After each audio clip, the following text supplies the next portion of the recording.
உண்மையாய் இரு, உயிராய் இருக்காதே. யார் எப்போது எப்படி மாறுவார்கள் என்று தெரியாது. உலகம் போலியானது. இந்த உலகம் நம் ஆசையை தூண்டிவிட படைக்கப்பட்டது. நாம் அனைத்தையும் ரசிப்பது போல் நடிக்க வேண்டுமே தவிர அடிமையாகி விடக்கூடாது. முடிந்துவிட்டான் என்று நினைக்கும் பொழுது எழுந்து நில்லுங்கள். எதிரியும் சிலிர்த்து போவான். நடப்பது நம் கையில் இல்லை.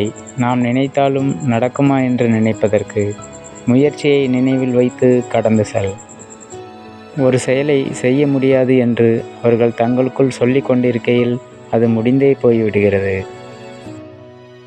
நமக்கு ஒருவரிடம் எவ்வளவு உரிமை உள்ளது என்று அவர்கள்தான் தீர்மானிக்க வேண்டும்.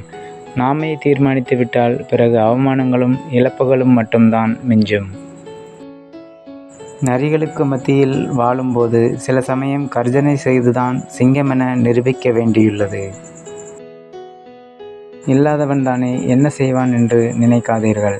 இல்லாதவனுக்கு இழப்பதற்கு ஏதும் இல்லை, எதுவும் செய்வான். முள்ளின் திறமை என்னவென்றால் தன்னை காலால் மிதித்தவனை தன் கையாலே எடுக்க வைப்பது. வியர்வை சிந்தாத மனிதனும் மை சிந்தாத பேனாவும் ஒருபோதும் சாதிக்க முடியாது. ஒருவருக்கு உதவி செய்துவிட்டு நன்றியை எதிர்பார்க்காதே, அதற்கு வாய்ப்பு குறைவு. நம்மிடம் உள்ள முட்டாள்தனத்தை அறிந்து கொள்வதே புத்திசாலித்தனம். நீங்கள் மற்றவர்களோடு போராடுவதாக நினைக்கிறீர்கள், ஆனால் உண்மையில் உங்கள் போராட்டம் உங்களது எண்ணங்களோடு மட்டுமே.